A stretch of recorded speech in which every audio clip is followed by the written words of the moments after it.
Talas daryosi bo'yidagi ruhdan ilhom elish kerakki, hargizmi Manas daryosi bo'yidagidan emas. Ular Xitoylarni Sharq Turkistondan boshlab qo'g'lab, Saddikinning ichiga tiqvatgan edi.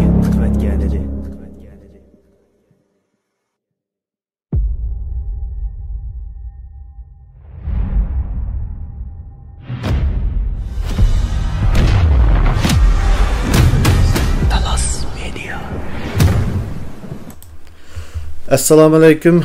Dünyanın her qaysı joylaridagi aziz qarindoshlar, hammalarning shu vaqtdan xayrlik bo'lsin. Talas Story ekraniga hoş geldinglar. Men bugungi programmaning riyosatchisi Dilyar Musabay bo'laman. Bugun Turkiya Yeditepe Üniversiteti tarix fanlari doktoranti Nureddin Izbasarbek biz bilan birga bo'ladi. Assalamu alaykum Nureddin Bey, programımıza hoş geldiniz. Aleykümselam Dilyar Bey, rahmet, hoş bulduk. Hürmetli qarindoshlar, bugün nimede deyishganimizdek, aldığı e'lonini berganimizdek, bugün tariximizning yıldızımız bo'lgan ajdodlarimiz Vollar to'g'risida to'xtalamiz. Yenimizdə bir tarixşünas qeyrinişimiz var. Şuna mən amalba yaxşı suallarını sorab, qeyzib bizdən qeyrindaşlarımız burun amalba anlamagan, kömügen, yeni temalarını çıxırış üçün xeyli yaxşı dəyərli qılıb aldım qeyrindaşlar. Şuna mən vaxtını çın tutuş üçün sualğa başlap gitmən. Nureddin Bey, onda olsa bugünkü temaga udullu kireyli. Bugünkü temamiz ecdadlarımız boğa Oğullar. Oğullarını başlaştım burun. Oğullardan burun tarixte nima batdı? Yani Oğullardan burunqi davirdagi bizning ecdadlarımız qaysi xalqlar bo'lishi mumkin? Bu haqda bir qisqagina to'xtalib bergan bo'lsangiz. Rahmet Liyerbek, aldı bilen Talas Doğru'nu görüvatkan qeyrindaşlarga ve bundan keyin programı kördüğün qeyrindaşlarga salam etmek. Hunlarning tarixini deyishdan burun elbette Hunlarninki kelib chiqishi, Hunlardan burun Avrasiya tarixi coğrafiyasının o'rnida qaysi medeniyetlerinin, qaysi kültürlerinin yoki qaysi qavmlarning bağlılığını deb etish kerak.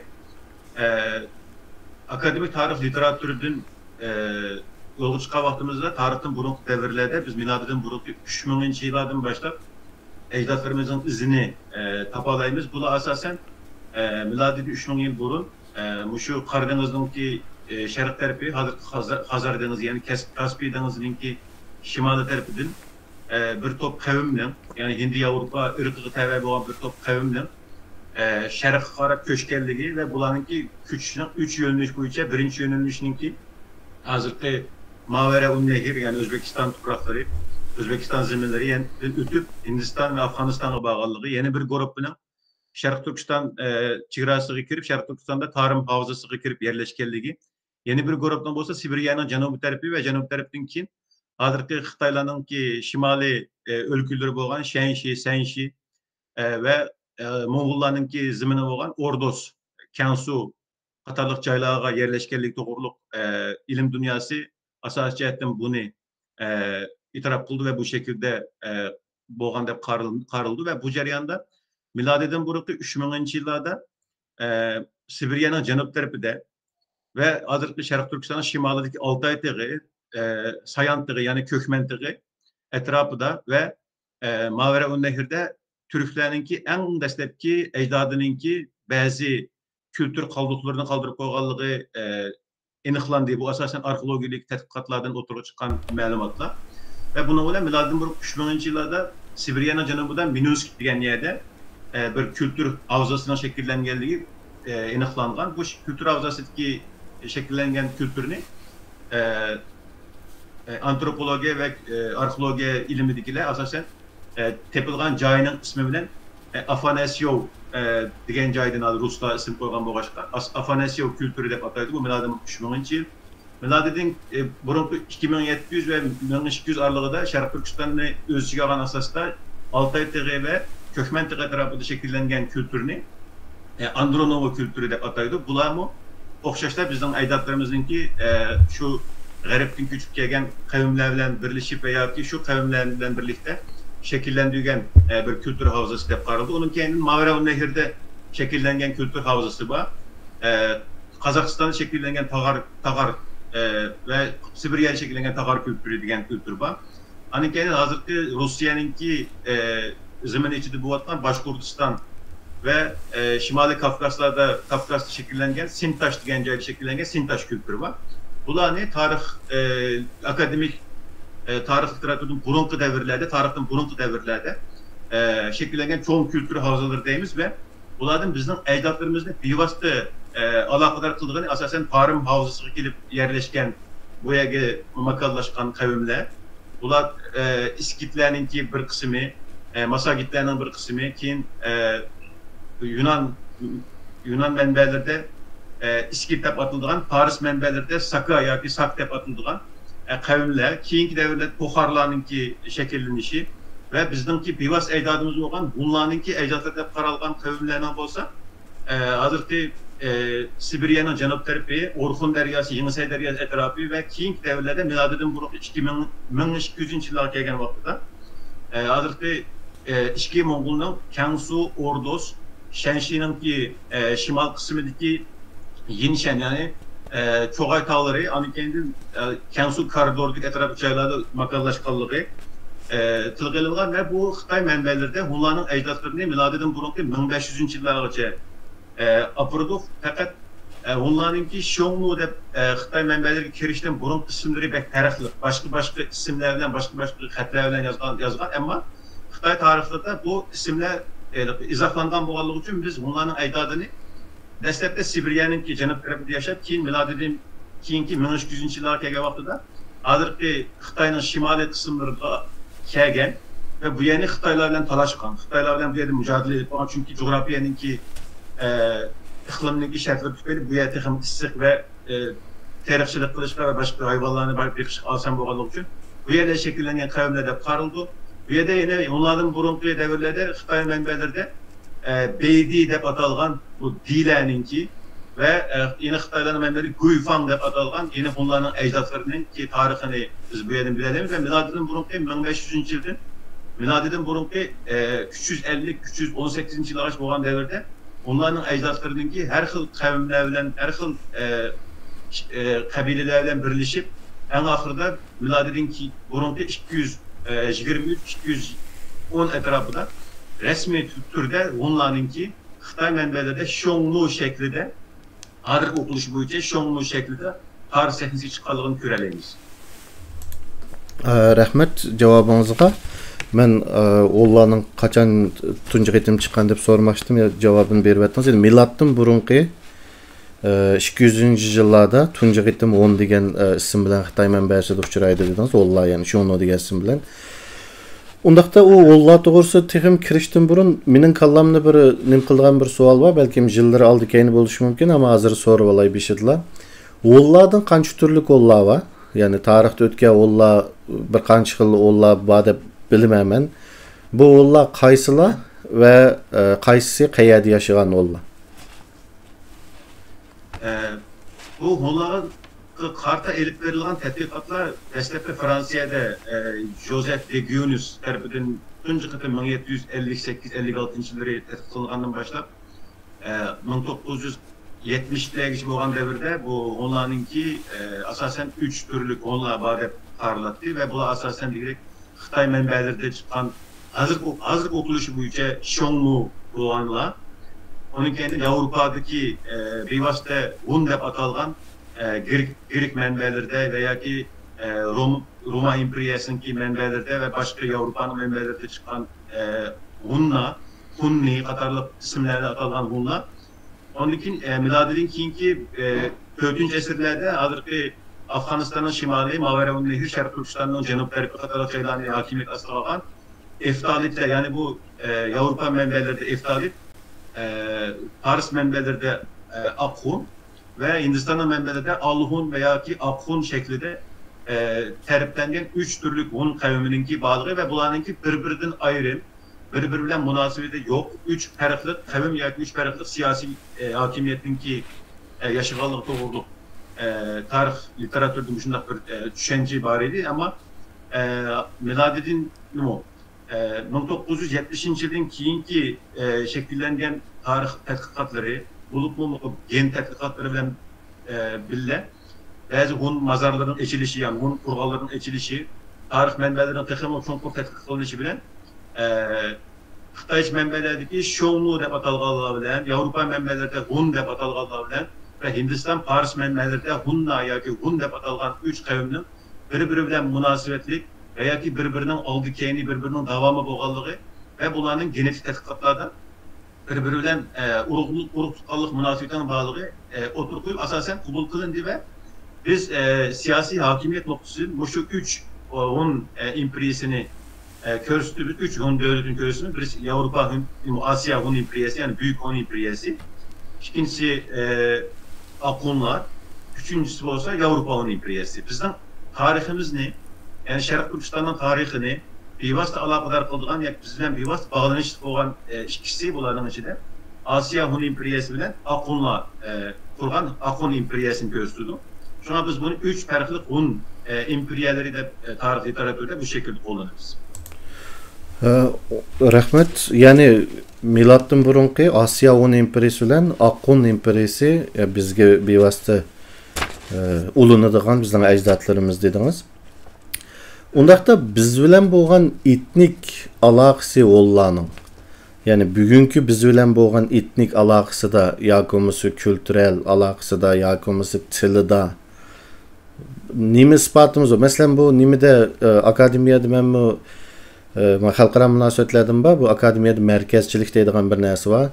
Həmmə adam özünün tezisini iştirdi aldığa. Mesela Avropalıqlar mənim bilişimdə bu Hollandni türklərin əcdadı əməsləb durub aldı Avropadakı Avropanı mərkəz qılğan nimə Qərbni mərkəz qılğan akademiya.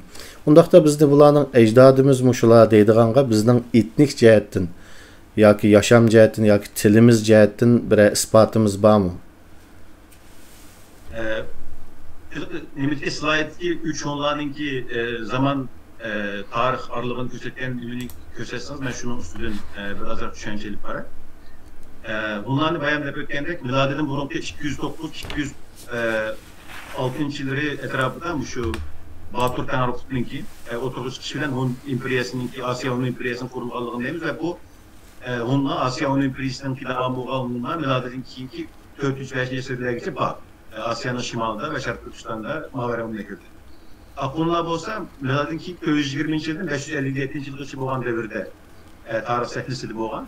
Avrupa Hun İmperiyası olsa 375 yılki Avrupa tarixida qavmlarning son küçüşü deb atalgan bir son bir tarix hadise var.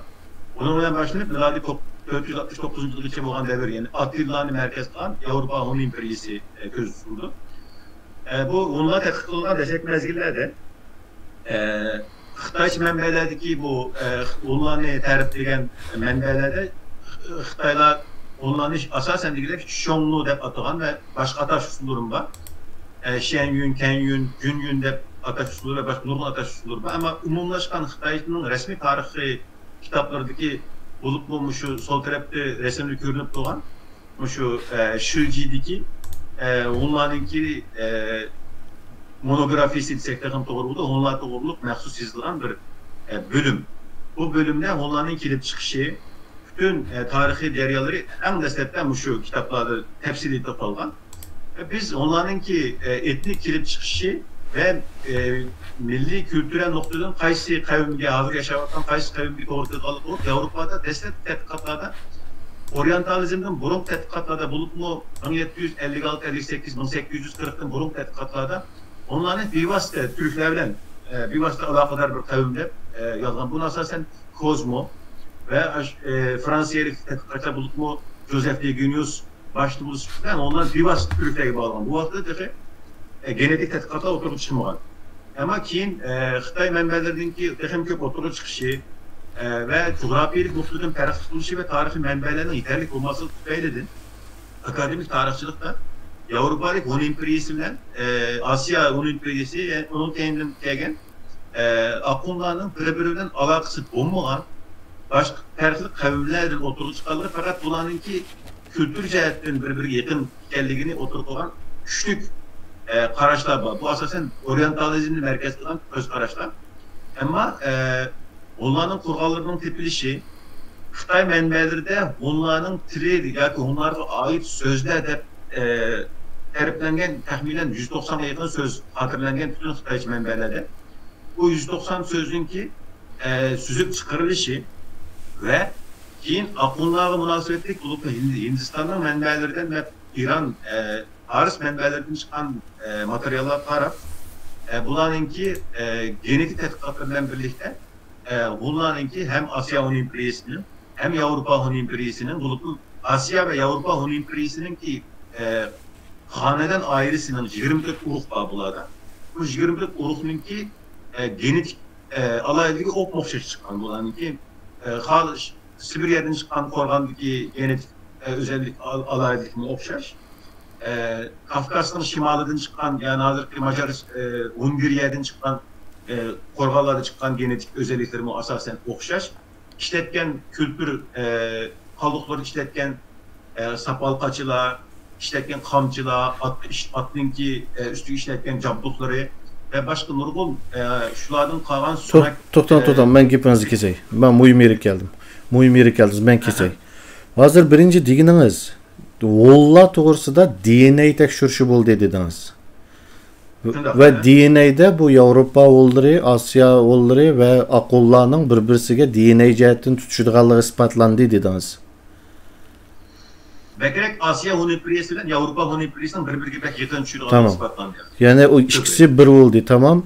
Ya DNA tədqiqatı balığını ben bilmeydim ki. Ondan dikin siz hazır 10. sözler dediniz. Ben bunu meyege beğendim.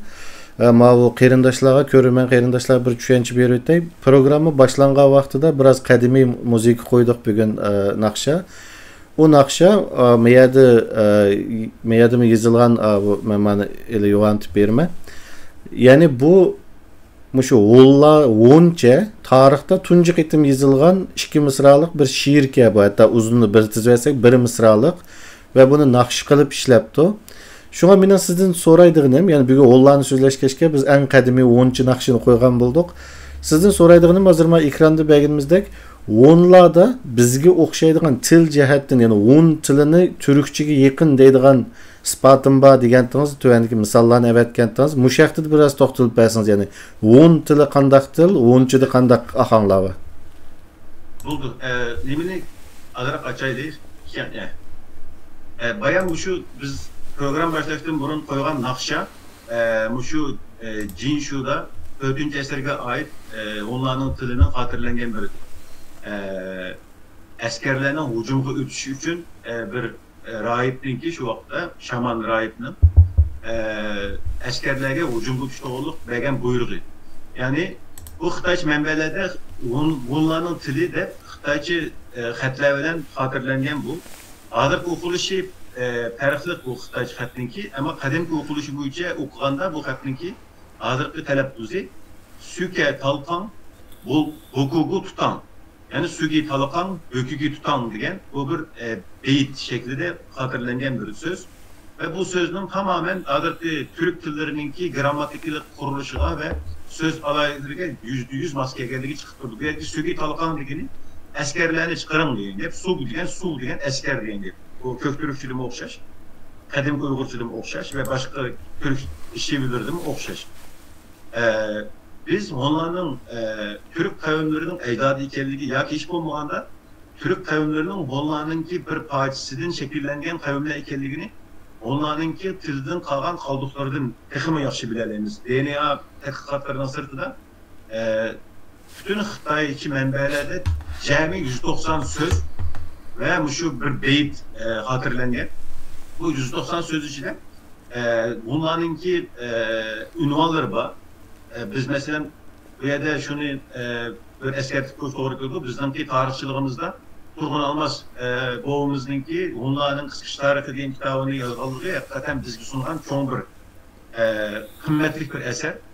Bu eserni bütün qarindoshlarning o'qishini kuchli tavsiya qilaman. Hunlarning qisqish tarixini hamda şu Turg'un Almas yozgan 3 kitobning ichida akademik tadqiqot usuliga eng yaqin kelgan ve en yaxshi kitap onların qisqish tarihi deb qarayman. Bu yerda Xitoycha ünvanlarninki Uyg'urchaga tarjima qilinishi dunyoning oldingi saviyasida turibdi. Yevropaning tadqiqotlarida ve başka dunyoning tadqiqotlarida bu yangi-yangidan qabul qilinayotgan narsani Turg'un Almas bobomiz qilgan tadqiqotda masalan Xitoycha manbada shu ekran agar soldikini cho'ngayta olsangiz, men shu yerdan eng baştan başlayayım. Mesela Talas medyanınki aksıda kaldı Nimo. Çengli Hutu Chenyu diye bu Hunlarning ünvanı. Hazır o'qilishi bu. Qadimgi o'qilishi farqli bu so'zlarninki. Xitoylarninki Xitoy xatlarining o'qilishini hozir o'qilish bo'yicha o'qimaymiz burungi davrda.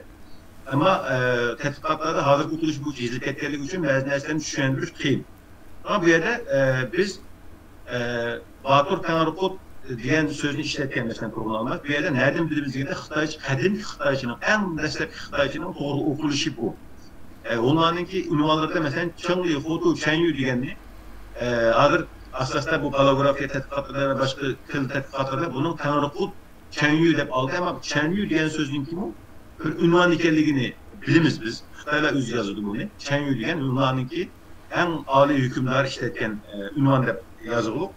Bunu Avrupa'lık tədqiqatlar Türkçülüki, kök Türkçülüki, Uygurçülüki, qadimki Uygurçülüki, Yabbo degan sözler o'xshash deb qarasa, Xitoylar Chenyu degan sözün Kangru kengri yoki kengri deb kengri chunqur deb tushungan. Shunga qaraganda bu kengyu degan gap cho'ng ehtimol bilan bu kengri degan so'zningki bir talaffuz tercümesi bo'lish ehtimoli bor. Şuna biz bunu kök türkçülüğü, kök türk halkı devredeki mengüleşler karşısak mı? Kök temelinde kut olmuş bilgi falan dep yazıldı. Muşun bu okşaş Xitayçı menbelerde Batur Tanrı kutunun Xitay halkına yıldan setidi mi? Tanrıda bolgan, kök Tanrıda bolgan kutluk çenyu dep tercüme kılılıp ki bunu. Şunun qarab biz bularınki tilinin, ünvanlarının işletkenliğinin ki Türkçe sözlerle intan yakın kelgin köreler. Anladın? O şonlu diyen isimini biz qanday qilib hun deb okuyalaymiz degende bu miladidin keyinki 317 yili hozirgi Xitoyninki Loyan degan shahri Hunlarning qulda o'tadi. Hunlarning bir urush jarayonida bir So'g'di rahib Buxarodagi bir So'g'di rahibga yozgan bir xatida Xitoycha shonlu degan xatni udulga hun deb o XWN bilan talab buni transkripsiyon qiladi. Bununki Soğudiç okuluşu hun. Yani bu hun emes, o emes oturdu ki. Şu an bizim bunu doğru bir şekilde hun dep yazışımız gerek. Dünyanın her yerinde hun, u harfle yazılı oturursa bizimki de telaffuzga asan olsun dep bizim Uyghur kitaplara hun veya hun dep yazılıp ketken. İran'dan menbelerinde bu u ile köküncüsü u ile yazılır. Şu an biz miladidin keyinki 317 yılki Soğudiç hüccet çıkarıp bu Shonlu'nun, azıcık okuluş bu Shonlu'nun kadimki Xitay telaffuz olsa Flongnah diyen bununki. Miladidin burunki 318. yıldaki okuluşu Shonlu diyen kattan Xitayca okuluşu Flongnah veya ki Shilongnah şeklinde okulurken bu Xitayca. Bu hun diyen sözünki manisi kişi diyen manadayken bunu Orhun deryasındaki hun diyen sözün gelgende paralelliği var. Bunun başka yine mesela Xitayçı menbelerde tunca katım devlet kurgan ve 10 kişilik askeri birlikte kurup çıkan kişinin ismi sol taraf köşedeki bu hazır okuluş bu Maudun deb yazılgan. Bu kadimki Xitayçı okuluşu, miladidi burunki devlet okuluşu Modu deb okuluş gerek olan. Bu Modu okuluşu bir Xitayçı katın şüphelişi bilen Modu 2 oluşu mümkün deb qarılır. Keyinki tədqiqatlarda bu sözünki Türkçiliki Bahatur degan söz bilan o'xshash ma'noda ekanligi o'tirib qo'yilib, hozir akademik tarix literaturada Xitoycha hozir Maudun deb o'qilganlik Turkiyada dastlab Meta Yevropa tarixida Meta o'qib, o Meta deb kirib ketgan. Maudun degan so'z o'qilishi MT deb o'qilish shakli bo'lgan burun. Shu MTni elib Meta deb o'qib kirib ketgan. Bu umumiy kichiklik dunyoda.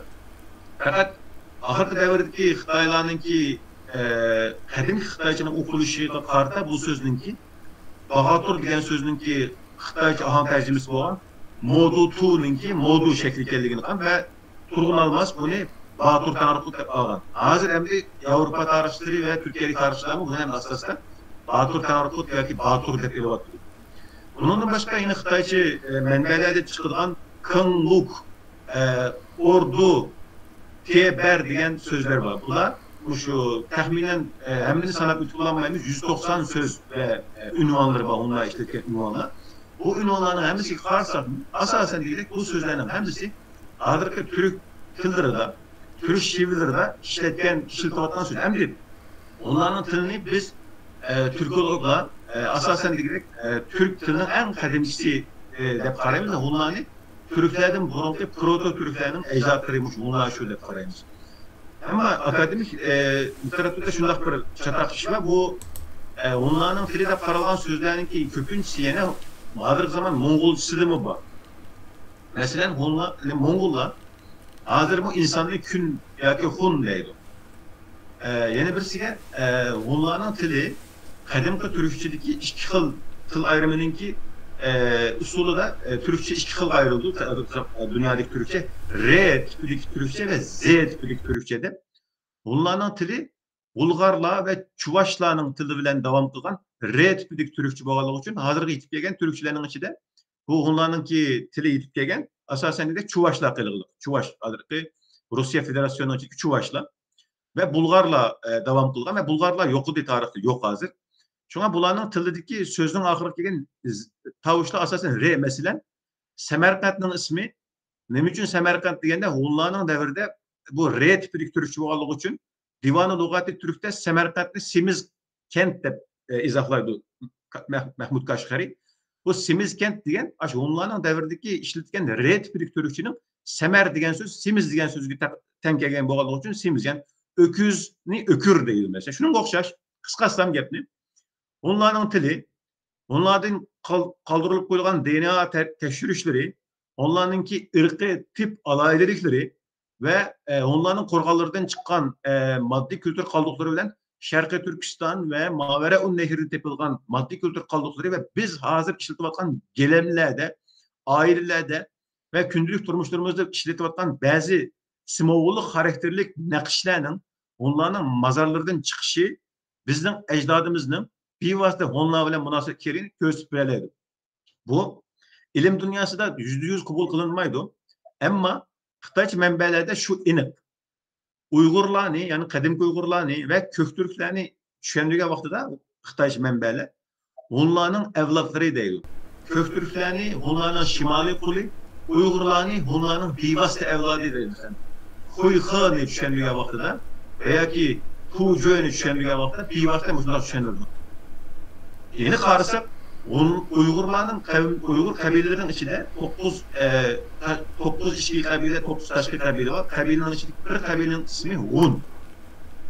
Shuningdek biz shu tarixiy manbalardagi materiallarni, genetik tadqiqotlardagi materiallarni va shu antropologiyalik bütün tadqiqotlarni birga elib kelgan taqdirda biz şunu diyebiliriz ki onlar bizden bevosita ajdodimiz ve biz onlardan kelib chiqqan bütün Türk kavimleri onlardan kelib chiqqan ama onlarning davrida 3 farqli grupninki so'zi bor bu yerda. Birisi onlarning sirtida qolganlardan Dingling degan qavm. Ular bu Dingling, Qili, Choli degan qavmlar. Yana birisi Tongxuning ichidan ayrilib chiqqan Tungus qavmlarining ichidan ayrilib chiqqan Wuhan degan Wuhan ve Tongxu kabilesi. Bu 3 çoğun millet ulu şekillendi tarihte. Biri Türk milleti, Türk kavmi, birisi Mongol kavmi, Mongol milleti, yani birisi hazır Mancular kavmi ama Mancular'ın ecdatları olan Kunduz kavmi. Onları bu 3 çoğun kavminin konfederatif bir devleti de araştı bulundu. Ama onların kurgan hanedan ailesi çok ihtimal bilen %100 tepkisi etamasak mı? Türk kavimlerinden şekillenen bir ailede karayımız. Çünkü DNA teşhirleri bizni bununla işaret ediyor. Tamam, rahmet cevabınızga. Ben hazır miyede mundaq nesle əvətildi. Ben bu nesle kızıqdım. Yani bu oğullardan qalğan nesle bolsa kerak. Bularni bir tushuntirib beramiz, yani bu nesle qaysi nima bunun? Buldu. İkramını çoğaysınız. On taraftaki mazar miladinin 6-7 devirlerde olup mazar Kazakistan, Sibirya'nın canubi, Şarkı Türkistan'ın şimali Altay etrafı ve Hungarya'da Macaristan'da tepilgan, onlarınki kurgallarının için tepilgan bir küp. Yani kımız, şarap katarlık nesel işletilen şu vakitteki küp desek buldu. Bu da bir yerden tepilgan. Oturup ikisi olsa yeni şu onlardan devirden kalan asas kültür kaldıkları ve onların kabirlerden çıkan nesili. Ve bunların devamı süper sol tarafta olsa Köktürk'te devirde kalan. Mengütaşlarda bütün Köktürk hallarının ya Köktürk belgelerinin yapılarının kulda aşı onların işletken küpleri aşinaslarının kuldu bağlığı ve nakışlarınki onlar da işletken nakışlarınki onlar da işletken bazı simavulu karakterli nesillerin bu Köktürk'te devirde şekilde işletilgeliğini körü alalaydılar. 3 kıl tarafı nesillerini koydum. Bu onlar doğruluk pek köp tetkatlar bulup bu arkeolojik tetkatlar elip verildi. Ve meyli Avrupa'dan tepilgan olsun, meyli Asya'dan tepilgan olsun ya ki Kansu Ordos etrafından tepilgan çıkan onların mazarlarından çıkan maddi kültür kaldıkları olsun. Hemisi birbirine okşaydı. Çıkan kelişla, işlerken okla, okyanın oku. Hem mazar şekli, insanların kümülüş adeti olup mesela bizimki vatanda King devirlerde Xitaylar buzup etken ve bizde davamlı işletip kelayotgan iç yerlik, taş yerlik şeklinde bu mesela onların bazı mazarlarının içinden çıkılıp bu. Onların iki xil yerlik usulü kullanılalı. Bu Xitay mənbələri pek iniq deyildi bunu. Bir iç yerlik buldu, onun kendi bir taş yerlik buldu. İç yerlikке cesetini koydu, taş yerlikке atlarını, kıymetli eşyalarını, altın zibuzunetlerini ve hatta onların devrede ademlerini öldürüp kullarını öldürüp birlikte kümürlük anışlar var. Bu muşu digidiniz iş yerlikki adem taş yerlikki at degen Yevropa oldurdu mu ba benim bilişimçe? Yevropada kömülge ollağının kayırsı mı okşaş itini birlik kömüdü taş yerlikte. Şu, onun tanrıkları işletken en yaşlı atlarını birlikte kümürlük. Bunların dini, şaman, kökler dini başka. Ölgenden keyin bu atlarını işletildi de bu dünyanın en kadim dillerinin hemisi asasen direkt var. Firavunlar mı şunda kalırdı. Ama bu Moğollar bilen Tunguslar buna kılmalıyız.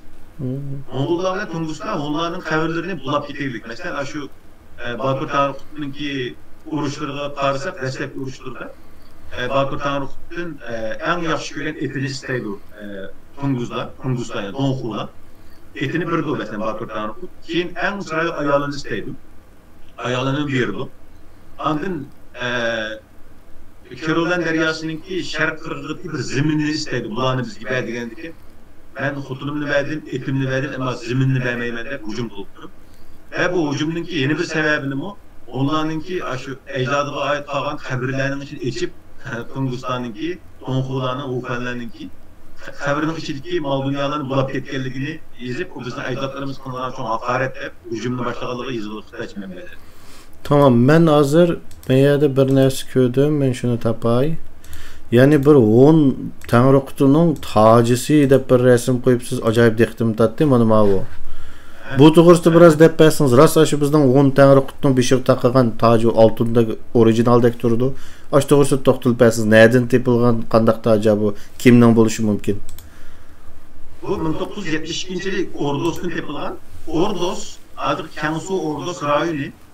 Onlarınki devlet kuruluşundan burun joylashgan miladdan burunki 1200-yillardan keyin yerleşken en asas zeminlerden birisiymiş Kansu Ordos.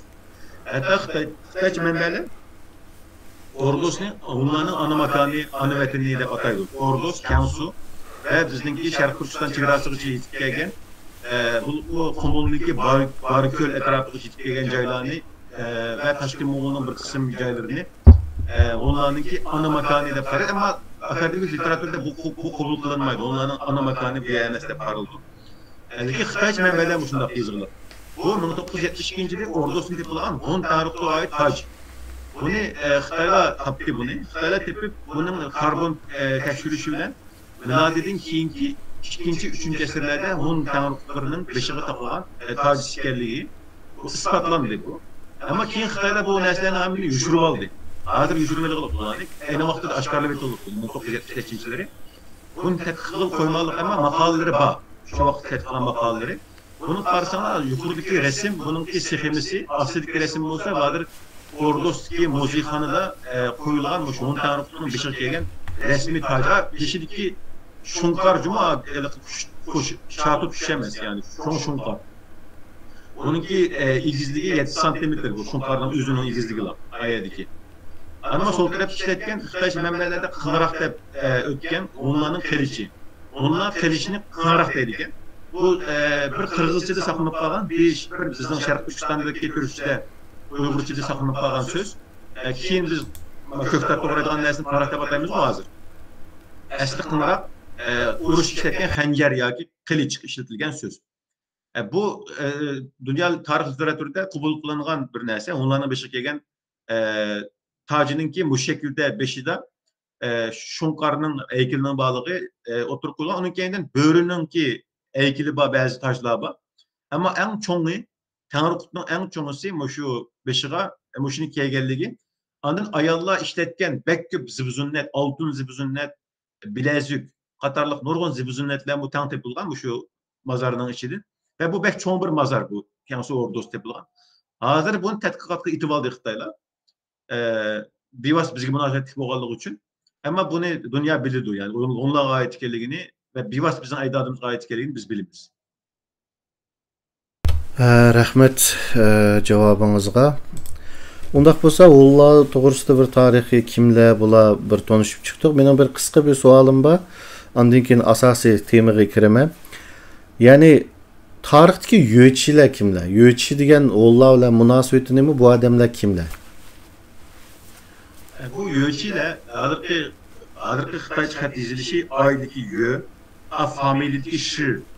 İki xatni tang yozgan Xitoylar yo'lchi deb o'qiladi, ammo qadim Xitoy o'qilishining buning ya yo'lchi ekanligi yoki roji ekanligi talash tartib qilindi ve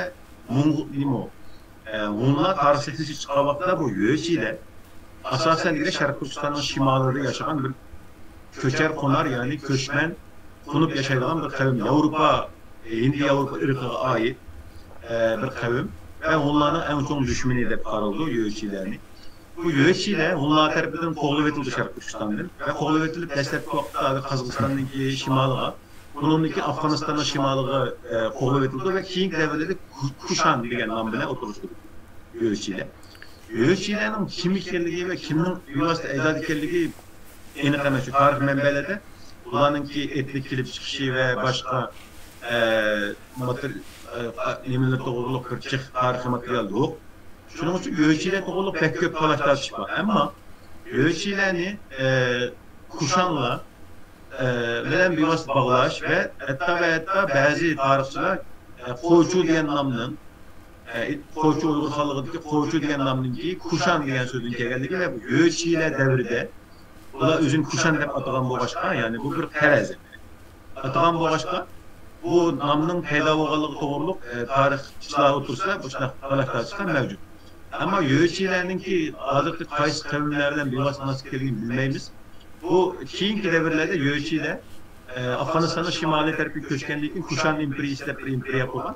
Bu yerda mavjudligini saqlab qolgan. Bunday aytganda bular agar tarixchilarningki fikri to'g'ri bo'lsa, bu asosan degandek Afg'onistonliklarningki ajdodlari bo'lib qolish ehtimolligini cho'ng deb qaraldi. Otur, yana bir savol. Ammo tarix nuqtadan aniq bilmaymiz. Aşı davrdagi yoki undan keyingi davrlarga to'xarlar bilan aloqasi bormi yo'lchilarning? To'xarlar bilan aloqasi yo'qmi? To'xarlar bilan yo'lchilar o'xshash davrga yashagan ikki qavm. To'xarlar Sharq Turkistonda Kucha ve Turpanning janubidan boshlab Xotangacha yashagan yerlik o'ltiraqlashgan bir qavm To'xarlar. To'xarlarning tilidan qolgan pek ko'p narsalar bor. To'xarlar, So'g'diylar ikkisi asosan bunday desek, ben de ötken Avrupa'nın Hazar Denizi'nin şimalından, yani Kaspий Denizi'nin şimalından gelen köçünün neticesi bu ihtimali var bulanın, Toxarlarının ve Soğdiylarının ve Sakallarının, yani İskitlerinin bir kısmının. Bu da 12. əsr geçe Şərq Türkistan yaşayan bu Toxarlarının kısmı 12. əsr geçe var. Şərq Türkistan'ın tamamen Türkleşişi, yani Şərq Türkistan'ın bütün kavimlerinin Türkleşişinin tamamlanışını 12. əsrdeki bağlaydı tarixçiler. Bu asasen qandaq Türkleşiş degende til cihetten Türkleşiş. Bu Toxar tili ve Soğdi tiliga ait tədqiqatlar bek çuңqur. Ayrım da sahə bu. Mening en ahirgi kögünüm 12. əsrdə en ahirda bir müşahidə Feyzavat naisi o bizim Şərq Türkistandakı. Feyzavatda bir Toxar yazgan bir kitabı, Toxarlarga ait yazılan bir kitapta Feyzavatlı Toxarlarning yiritiyi deydigan bir narsa. Qadimki vaqtlarda Feyzavatlı Toxarlarning yiritiyi deb. Ani Kuchada Toxular deb yezining ismi var. O şu Xitoycha manbalarda Toxarlarningki Xitoycha Toxular deb yozilish shakli. Toxarlarning yo'lchilar ikkisi bir-biridan farqli. Birisi ko'chib qo'nib yashaydigan at ustidagi bir qavm, Toxarlar yo'lchilar. Toxarlar olsa Şərq Türkistan'ın en kadimki yerli kavmi. Yani Nureddin Bey. Yani kıroren güzeli tepilgan mumiyani Toxarlar desek doğru olamdı, Toxarlarga tabi etsek. Tepilgan devirge qaraganda desek hata olmaydı. Ama %100 doğru buldu deyiş üçün bir ispat yok. Tamam. Ama arkeologik genetik tədqiqatlarda Hindi Avrupa ailesi tabi bir kavmning bedeninden çıkan bir narsa. Yani bu tədqiqatını içib etmez. Yox da, Yaponlarca tədqiqatları. Tamam.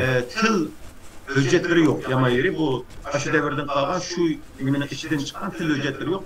Şunun için hiç bir narsa değişik değil. Tamam. Unda olsa keldik asaslık en can algıcı yege. Oğullar bilen Xitaylarning münasebeti qandaqdı yani. Bunu endi bir qancha minut qisqardirish tesirek bo'lishi mumkin. Siz bizga oğullar bilen Xitaylarning uchrashishi yoki oğullar qachon Xitaylarning seddini qanday sağızdı, onundan qanday açtı, onundan keyin Xitaylar bilen qanday münasebetdi, Xitaylar qachon keldi, ketdi. Belki bu jarayonda Canchen'le mi sözleşmemiz mümkün. Bizge bir oğullar bilen Xitaylarning münasebetini bir sizge bir 6-7 minutunu bersek muşunu bir sözlep berseniz. Başta uçuruşunu ama ahırkını ayrım sual sorayım. Hazır ikisinin oturuşki münasebet kandaqtı. Amalba esiniz kildiğen en vekil karakterlik vekaliklerini beyan asasda bir Xitay 10 münasebetini bir sözlep berseniz. Slaytını bir geçen şunu bir düşündürmek başlaydı. Slaytın birincisini ulanım tarihi ait menbeler diyen kısım slaytını.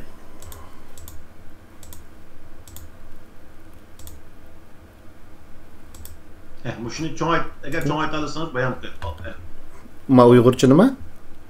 Malum. Yaklaşık onlarınki tarihi ait birinci kol menbeler. Tamam. Şunu eğer çoğun ayet alırsanız şunu üstünden söz etmeye. Bunu başta birinci kademde dep ötsek, onlarınki tarihi münasebet birinci kol menbelerinin tamamı asasen %95%'i Xitayçı menbeler. Bu Xitayçı menbelerde tuncu kıtım resmi Xitay hanedanlık resmi tarih kitabı Shiji. Bu Shiji'da onlar doğruluq en tefsili məlumat bu yerdə yazılған. Şuna biz Xitay menbeleri bulmay durup nemini tədqiq qılanmayımız. Onların tarixini tədqiq qılanmayız. Bu Shiji'ninki tarix hatırladıp asaq muhatap olmaydı. 110. bölümüde Xənnamınınki 90. bölümden keyinki Xənnamının mu tarix bölümlərdə onlara münasibət nəsəb. Əmdi dəstəbdə onlarınki şonlu şekilde çıkışı miladının burada 318. yıla ait bir koşakta, Xitayçı bir koşakta çıkıyordu. Ama Xitaylarınki şimaldaki kavimlerini hatırlaş usulü asasen değil. Şimaldaki kavimler en güçlü şekilde oturup çıkandan başlayıp bu Xitaylarının dikkatini tatkan bu başka. Bu devirden başlayıp uçuk aşikar bir şekilde onların tarihini bileleyimiz. Bu Smaçen'ninki yazgan kitabı da destekte şu onlar bilen boğan bir tutkandağçılık münasebet kuruş doğruluk bir hikaye sözünü. Andın bu Tümen Tanrı Kutlu'ya verip takıldı. Bu Tümen Tanrı Kutlu'nunki oğlu Batur Tanrı Kutlu yani Xitayçı menbelerde adın Maudun dep yazılgan, Modu dep okulgan. Batur Tanrı Kutlu'nunki nimo? Batur Tanrı Kutlu'nunki dadısınınki hakimiyetini ağdırıvetkenligi doğruluk bir hikayeden başlaydı bunların tarihini. Yani hikaye şundak başlandı. Tümen Tanrı Kutlu'nun Tümen Tanrı Kutlu'nun Batur dep bir oğlu var. Ama Batur oğulları içindeki en akıllı, en cesur, en güçlü oğlu olsa mu? Onun ögey anısı özünün oğlunu takip çıkarış için Batur'unu Yöğüçiler'e evet işte doğruluk dadısını Tümen Tanrı Kutlu'nun hayal kıldı ve Batur'unu Yöğüçiler'e evet etti. Çünkü Yöğüçiler düşman. Bulaylık düşman kavimler birbirine hücum kılması için burun devlet oğullarını birbirine evet deyip görev gelip aldığın, görev gelip tutup durduğun bir iş var. Bu hem kavimde var, şimaldaki kavimlerin hemmesi de. Şimdi onların andın Batur Tanrı'nın ögey anısı Tümenge Yöğüçi'de hücum kılışındaydı. Eğer Yöğüçi'de hücum kılsa Batur'unu öldürüp demez mi? Bizim topraklarımız hücum kıldı, bizim zamanlarımızda. Bunu okup kalan Batur o Yöğüçi'lerin içinden kutulup çıkıyordu. Kutulup çıkıp dadısının yanına kaytıp geldik. Dadısı hayran kaldı. Yöğüçi'lerin içinden kandak kutulup geldi. Bu hakikaten bek cesur kahraman bir adam boğda çoğun olsa deyip. Tunca katem onunla 10.000 kişilik bir koşununu verdi. Tümen Tanrı Kut Batur'a, oğlu Batur'a. Ve Batur 10.000 kişilik koşununu askeri meclisden kıldırıp jarayanda 10'dan teşkilatlanıp 15'i, 105'i, 1005'i şekilde teşkilatlandırıp bizden tarihimizde tunca katem askeri teşkilatına oturup koygan kişi şu. Yani onluk askeri teşkilat diyen teşkilat sistemisi adı Türkiye'de bu şekilde elip teşkilatlandı. Ve bizden en ahırkı şu Yakup Bey devri geçip olan tarihte devam kılgan teşkilatların, askeri teşkilatların şekli şu. Andım bu ıskırtıdığan ok dep bir okni keşif kıldı. Atka vakti da avaz çıkırgan bir ok. Bu okni keşif kıldı ve askerlere deydi ki sizler benim en has askerlerim bana %100 itaat kılışınlar gerek. men okni qayaga qartib assam, sizlar okni şeye qartib atsan deb buyruq qildi. Dastlabda eng yaxshi ko'radigan itiga atadi okni. Atgandan keyin ba'zi askarlar qo'rqib atmaydi. Atmagandan keyin o'q atmagan askarlarini o'ldirdi Batur. İkinci qatim eng yaxshi ko'radigan ayoliga atadi okni. Yine ba'zi askarlar atmagandan keyin o atmagan askarlarini o'ldirdi. Üçüncü qatim andan bu askarlarning hammasi Batur'unki bütün kumandanlığı boysungandan keyin dadısıga qartib o'q atgan vaqtida askarlar hammasi dadısıga qartib, yani Batur'ning dadısı tümenge qartib o'q atdi. Bunun bilan dadısının taxtini o'rib Batur dastlabda bütün Honlarni birlikka keltirgan cho'ng bir davlat qurib chiqdi deb boshladi shu nimaninki Xitoycha manbalarda.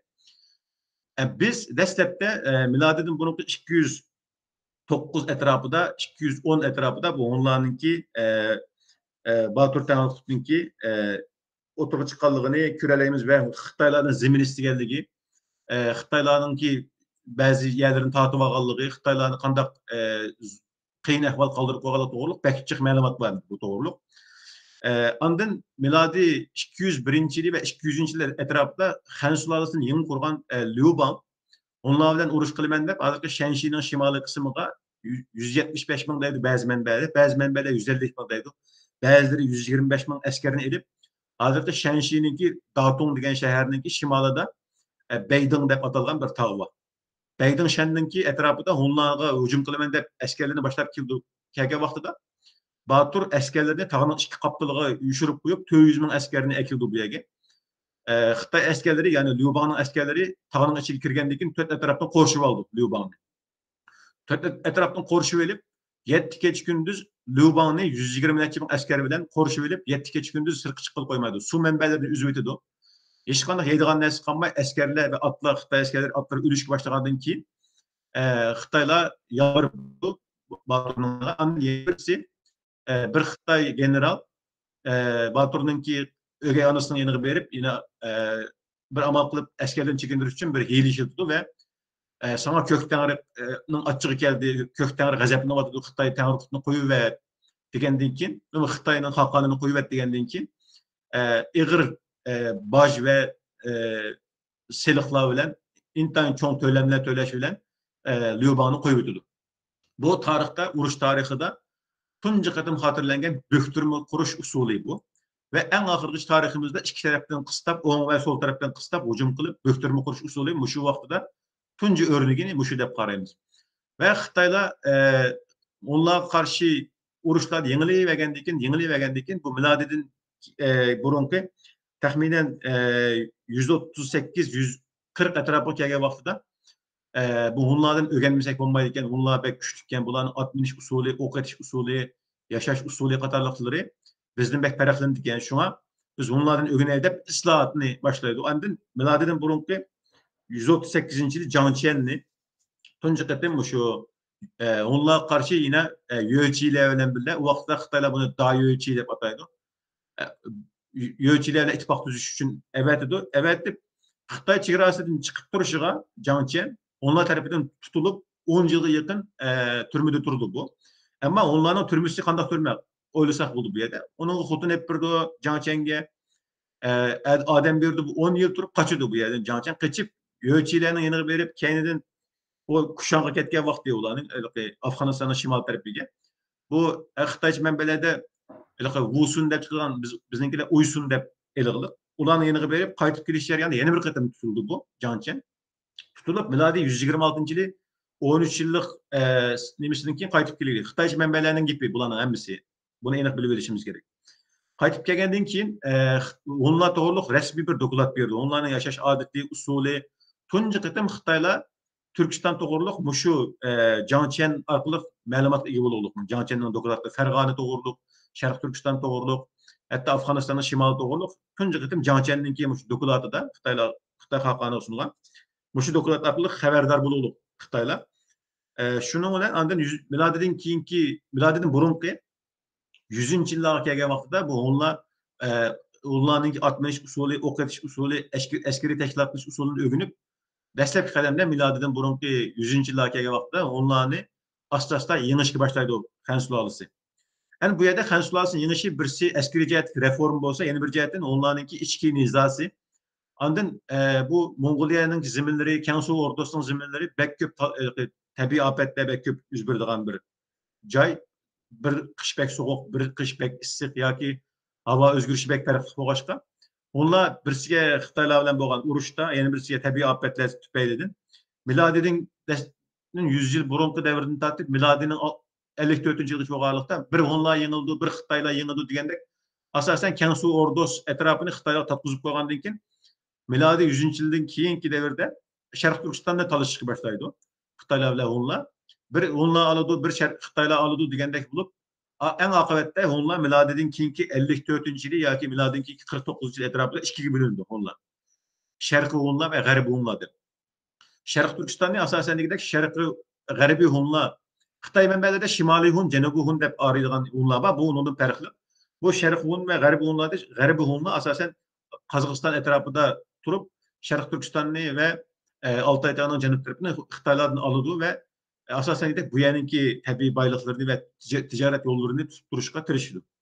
Ve Han Sulalası örülüp, Han Sulalası bu Türkistan'dan yoki Kansu ordusundan çekinip çıkandaki Xitaylar parça 5 parçalık 10 beylik diyen 10 sulale 5 parçalık diyen kirgen vaxtda onlar yine Xitaylarning şimalida tahminen 16'ga yakın devlet kuruldu. Bunlardan içinde en ahırkı devlet Zhou deb atalgan. Miladinin keyinki 350. yılı bunu yeni aldı Xitaylar yine. 350. yılı bu Hunlarni şu Zhou degan devlette Hunlar yenilgandan keyin Xitay askerleri Hunlarni qirib etdi bu yerdagi Xitoy manbalari. Uya kelme. Hazır Xitaylar bilan nimening munosabatini bildik. Birda u yengdi, birda bu endi Jiang Chen keldi dediniz. Jiang Chen tunji ma'lumotni apadi dediniz. Jiang Chen'ga o'xshash boshqa Xitoylar bormi? Bizning vatanga borgan ma'lumot biz bir Jiang Chen'ni bilmay shaxsan men. Boshqa Xitoylar bormi shunda borgan? Xitoyda ham keyingi Han Sulalasi davrida bo'lgan ikki Xitoylar. Ikki Xitoylar bu Talas daryosi bo'yida endi bir qatim birinchi qatim Talas urushi desak bo'ladi. Birinchisi Panchao bo'lishi mumkin. Esim yo'q. İki Xitoy bor. İki Xitoy bu Farg'onaga qadar keliglik. Onlar qarshi ittifoq tuzash uchun, bo'libmi shu Uysunlar bilan Vusunlar bilan ittifoq tuzash uchun Jiang Chen yana bir qatim borganlikda, ikkinchi qatim borgan ahvollar mavjud. Bu asosan nimeniki Türkistan'ınki coğrafiyalik o'rnini bilish, coğrafiy keşif desek bo'ldi buni. Bu ikkinchi qatimliq bağını. Ve şuna Sharq Turkiston yer isimleri mu asosan bu ikkinchi qatimliq Jiang Chen'dan berişi ve keyin ikki Xitoyninki ikki elchining berişidir. Mesela Sharq Turkistonninki Qashqarning nemesini Sula deb atışı, Shula deb atışı, Suli deb atışı, Yarketni Sharcho deb atışı, şu devirden qolgan isim qo'yish shakli yo'q Xitoylarninki. Tamam. Unda qolsa bizning oxirgi 5 minutimiz qoldi. Oxirgi 5 minutda Hunlar qandaq yengildi? Hatta menga burun degan vaqtingizda bir cho'ng bir erkiy qirg'inchilik o'xshash bir qirg'inchilik uchirgan Hunlar degandingiz. Hunlarning yengilishi qandaq bo'ldi Xitoyga va qanday darajada qirg'in uchirdi? Mush to'g'risida bir to'xtalib bergansiz. Buldum. Xitay menbelerinde Hunlarni miladi 54. yılı ya 49. yılı gelgen vaxtda Şimali ve Cenubi Hun deb ikiye ayrıldı deb yazıldı. Şimali Hunlar Xitaylar karşı küreş kıldı. Cenubi Hunlar olsa Xitaylarla birleşip Xitay ünvallarını kullanıp Xitaylaşıp edildi bunlar. Ki Şimali Hunlar'a hücum kılganda Xitaylar Şimali Hunlar garip küçüp Altay Dağı'nın garbi, Şarkı Türkistan'ın şimali ve Kazakistan'daki Yetisu etrafına toplandı bu yerde. Bu garbi Hunlar davamlı garip küçüp keyin Avrupa Hun İmperiyasını şekillendirdi deb qaraymiz ve bir kısmını olsa Ak Hunlarni şekillendirdi deb qaraymiz. Endi bizningki qirg'inchilik uchirgan Hunlar asosan Janubiy Hunlar. Xitoy manbalaridagi Janubiy Hunlar Han Sulalasi davrigacha, Han Sulalasining oxirgi davrigacha Han Sulalasi bilan yaxshi munosabat o'tkazib, bir urushib, bir yengilib degandek qilib Kansu ordusi Xitoyning shimolidagi ba'zi joylarda yashagan. Ve en ahırı kelgende bu Hunlarninki Xitoyninki ünvanlarını qabul qilib Xitoylashib ketishi Xitoy manbalari deyilishcha 1 milyon yaqin Hunninki Xitoylashib ketganligi to'g'riliq ma'lumotlar bor. Bu Janubiy Hunlarning ichida.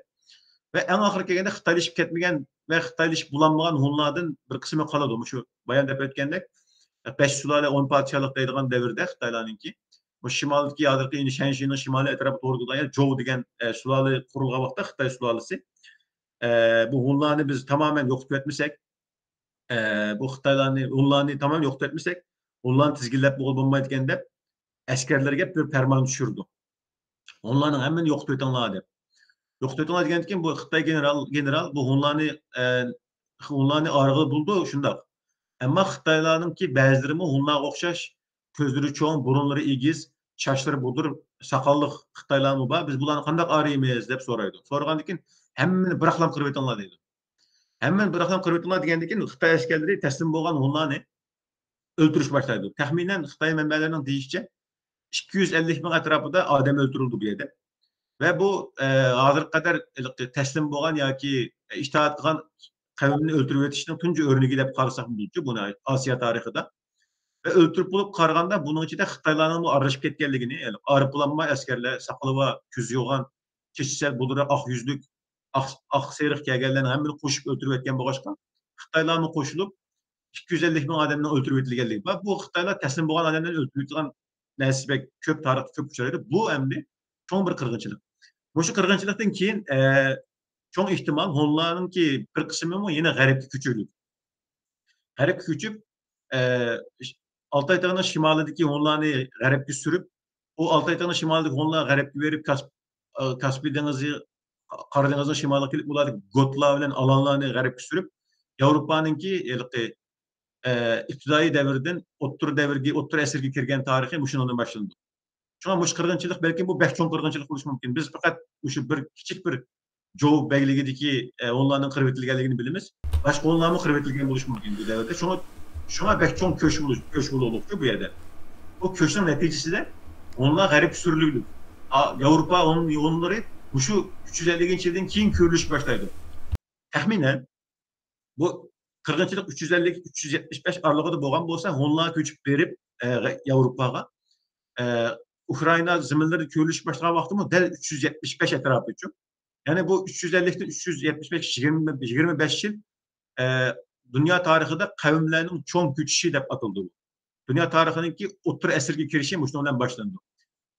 Alanlarning Gotlarninki Yevropa zaminlariga ko'chib kirishi, barbarlar deb ataydi-ku. Keyingi davrlarda. Ko'chib kirishi Alanlar nimaga hozir Germaniyaning bir qismigacha, Macaristongacha ko'chib bordi bu jarayonda. Ve Asiyada qolganlari Akunlar bo'lib qoldi. Yevropaga ketganlari Yevropa Hun imperiyasini qurdi keyingi davrlarda ve Akunlar keyin Sharq Turkistonni qayta oldi. Başka yerlik parça hakimiyetlerini örüp, şunlar 355 etrafında qaytadan Sharq Turkiston Hunlarninki Akunlarning qo'liga o'tdi. Endi Hunlarninki genetik alayligini qisqalam deb o'tay. Uni tegmidi.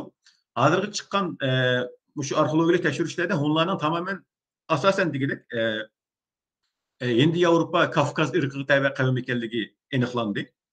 Asosan burunları igiz, yani uzun burun, közleri çoğun, çaşları budre ve ak tenlik bir kavm ekanligi. Bu bütün Hunlarninki 24 urqudan çıkan bütün arxeologik qazmalardan o'xshash chiqilib, yalnız şu Atilla devrida kelgan bir qism Hunlar Mongoloid tipga tava chiqqan. Bu belki şu onlar g'arib ko'chishlari yanında bazı Wuhanlar ve Tunguslarning bazı urug'larining birlikte g'arib ko'chib şu onların ichiga aralashib ketganligi ehtimoli bek cho'ng. Ve onlardan keyin aslında shimolda Dinglinglar, yani Tırlilarning ajdodi, yani Dingling Tırli degan Türk degan gap. Xitoylar buni %100 shunday deb qaraydi. Ve Mongollarning ajdodi bo'lgan Shembeylar ya Siampiylar ve Tunguslar, Manchu Tungus kavminin ajdodi bo'lgan Donghular 3 kavim bulup aslında texim en bir qatim yo'g'irilish paydo bo'ldi ve bunun bilan Asiyanın shimolida 3 cho'ng kavim Hunlarning bölünüp chiqqandan keyin 3 cho'ng kavim o'tirib chiqdi ve Türkler, Mongollar ve Manchular desek buldu. Manchular 3 kavimden ki 3 milletinin şekillenişi Hunlar bilan bevosita aloqador deb qarasak. Tamam, Türklerge bu da kelimiz. Hazır ma bir nokta mening diqqatim tatdi.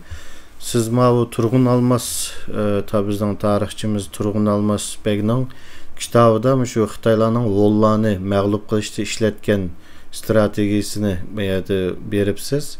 Mush to'g'risida ozroq to'xtalib bersangiz, ya'ni Turg'un Almas bizning 70-yillarda yozilgan tarix kitobida Xitoyni tushunib, Xitoyning Hunlarga qarında taktik ishlatganligini to'nib yetgan va buni kitob qilib yozgan bir tarixchi bor. Endi buni hozirgi odamlar bu bizni Hunlarni qanday joylagan bo'lsa, hozir Xitoy shunday joylayapti deb qaraymi? Muşu taktik doğrusida bir bizge bir düşençe bersiniz, yani onlarni mag'lub qilishda Xitoyning ishlatgan taktikasini. Rahmat. Shundoq. Onların işletken taktikisi Xitay mənbələrdə Xanşu'nunki, Xo Xanşu'da pek iniq yazılgan bu mezmunlar. Ve bu yerde deydi ki, bu esli bu sözünü bir Xitay tarihçisi, Xitayların tarihi diyen kitapta yazgan neyse bunu durumlanmaz Uygurca tercüme kılıp, onların tarihi kısıklarının kitapta tercüme kılıp etti.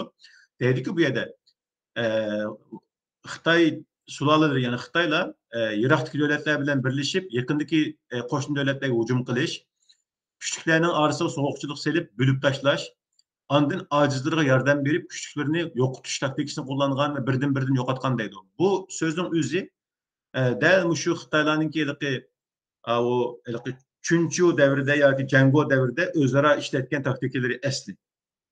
O şimdi miladeden burunku devirlerde bu Xitay merkezi devlet düşüncesi şekillenip boğan bu başka Xitaylarının ki başkalarının yok tutuş taktiki şekil. Ama bu Han Sulası devrindeki vakti başka milletlerin yok tutuşu işletken bir nesli bu. Şuna tuğunalmaz bu yerde Ataay'dan bunu tercüme kılıp mehsus bu kitap koyup bu işi bu bek çoğun bir neyse bunu düşündürüş gerek. Yeni birisi ben sizge evetken slaytta bir Xitay'dan ki Xitaylarının onlara sunulan 5 yemçük dep bir neyimiz var. Şunu mu bir açsanız.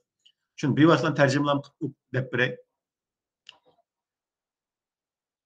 Bu ma Kissinger'ninki dünya tertibi diyen kitabı mu etti şu mezmununu Kissinger. Xitaylarının onlarına kadar bu katkalı doğruluk. 5 yemçük. Hem şu. Şu Xanşu'nunki 48. bölümde yani Xannamı'nın 48. bölümde Cayi degen Xitay ağvatınınki Xitay nemisiga sungan teklifi bu 5 yem dep tercüme kılsak buldu. Birincisi de mesela bu onlarni yo'qotish uchun nimalarni qilishimiz kerak deb bu Xitoylar yengilmagan vaqtlar edi onlarni. Yengilmagan vaqtlarda qanday yengamiz deb şu 5 türlük teklifni qo'yib, bu 5 türlük teklifni bir-biridan içip izohlaydi. Bunun da deydi ki birincisi de Heşemetlik Harbulani ve to'xtang. Birinci Heşemetlik Harbulani ve güzel neslendirip bularning közlerini azduruş, güzel yediğen neslerini bilip bularninki ağızlarını azduruş. Andın ayallani ve mal dünya bir iş arkalık bulağa igiz binalarını selip bir iş, bulağa açlık bir iş, yani açlığını depolap saklap birdiğen nimelerini kılış arkalık bularninki nemisini gururunu baylık boğan nemisini azduruş.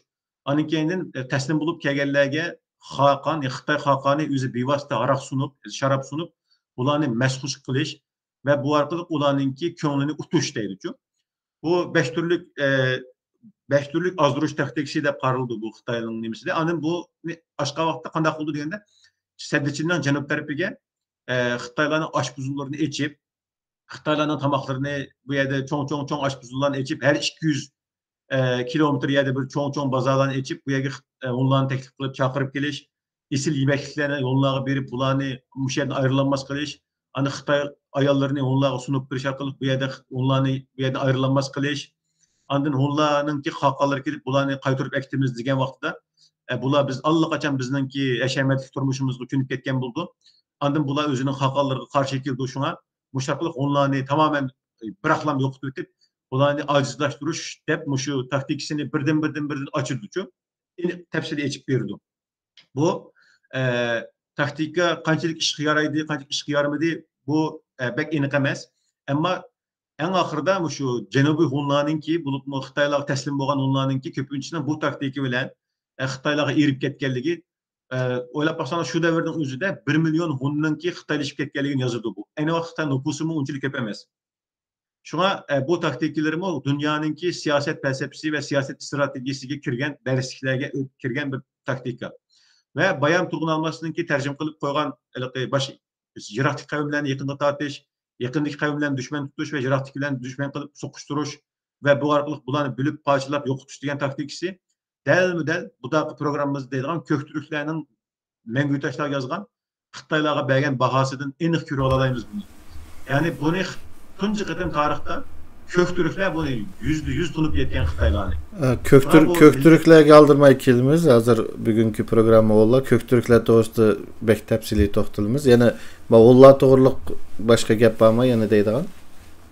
Onlar toğırlık müşünçilik boz iterlik bulda qaramam. Hemini bütün Xitaylarla boğan uruşlarını hemen tepsili dep olmaydı. Ama şunu qarindaşlar yaxşı biliyoruz gerek.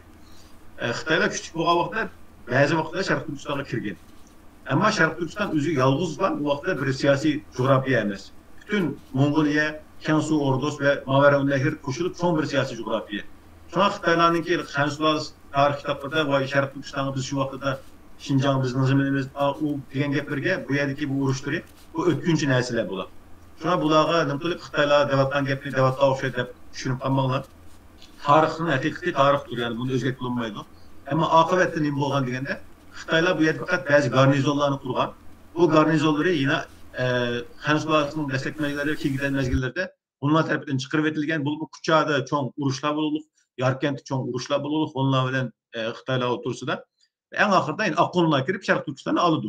Şu bu devir Şarkı Türkistan'dan birinci katımda Türkleşişinki yani Türk kavimlerinin buraya oturaqlaşışı ve Şarkı Türkistan'da çıkan hüccetlerinki Türk tillik hüccetlerinin çıkışı bilen bu birinci katımda Türkleşişinki başlangıç devrinde şu miladininki aldı keyini de qarayımız. Xitaylar degende hiçbir zaman Şarkı Türkistan'da Xitay kolonileri kilip Xitaylardan Tüntiyen deb ataydı. Tüntiyenler kilip Şarkı Türkistan'a yerleşken hiç qanday bir narsa yok. Xitaylarning chegarasi hozirgi shu davrda hozirgi Xitoyninki mo Shanshininki g'arb tarafidagi yoki azroq janub tarafi Sichuanninki mo azroq g'arbiga to'g'ri kelgan joylarga to'g'ri keldi. Kansu Ordos Xitoyninki klassik zamini emas. Kansu Ordosning g'arb tarafi u bizning ajdodlarimizning zamini. Shuni aniq bilib olish kerak bunday. Buldu əmsə, bugün Allah toğrusida bizga köplügen məlumatlarını bəgəldiginiz üçün köpdən köp rəhmət etmən. Barlıq körürmən qeyrindaşlığı vakaltın, Talas Story ekranımızga vakaltın, bugün çıqağa vaxtınıza köpdən köp rəhmət. Hem köp rəhmət etmən. Bunun için bizim körülen qeyrindaşlarımız bu yerdə salam. İnşallah qeyrindaşlar vaxtından çıxıb qurğun alması yazan, onların sıçış tarihi degan kitabni çoxam oxup çıxışanlarını küçük tavsiye yapdım. Rəhmət. Köpdən köp rəhmət sizə. Hürmetlik programımızı köyen aziz qeyrindaşlar. Bugünkü programımız müşahede ayaqlaşdı. Ama bugünkü bu tarixda bir tarixşünasının ağzıdan anlağan bu tarihi haqiqatlardan mən bir iki cümle söz etip qoyuşunu doğru gördüm. Aşpuzullarını silip, gollarını tamak bilen aldaş, ayallar bilen aldaş, binalar bilen aldaş degan bu sözler 2000 yılının aldıdaki Xitayning taktikalarını. Bugün Xitayning aşpuzulları üçün, bugün Xitayning aşamatlik aldaşları üçün, Xitayning tamağını Türkiye'ye apırıp setib atqanlıqlarımız üçün. Ama ahirki xulas oxşaş. Xitay onlarını qanlıq qırıb tüketken ahirkisini. Yani bugün bulup atqanımız şu. Fakat bir nərsini unutmaylı. Biz Xitayning kimligini unutup qelyapmiz, ama Xitay bizning kimligimizni, bizning kimning avlodi ekanligimizni hech unutqani yo'q qarindoshlar. Ta shu bizni bilan Xitayning jidili 2500 balkim 3000 yilning oldida boshlangan jidal. Bu vallahi yani bugünkü bizni qirib tugatmaguncha bu ish tugamaydi. Vaqtincha Xitayning rang bezisiga yoki yana birimisiga oldinibla özümüzni ölümünü kechiktirganligimizga ishonamiz o'zimizcha. Amma mayli biz qanchalik Xitoy paraz olayli yoki qanchalik Xitoylashayli, Xitoynikini qanchalik yeyli yoki ichayli, bizga Xitoyning pichib qo'ygan narsasi 3000 yilning oldida pichilib bo'lgan qarindoshlarim. Bunu unutmayli. Amma zihnimizga nimani yozamiz qarindoshlar? Manas daryosi bo'yidagi taslimiyatchilikdan emas, Talas daryosi bo'yidagi jasoratdan ilhom olamiz. Aman bo'linglar qarindoshlar.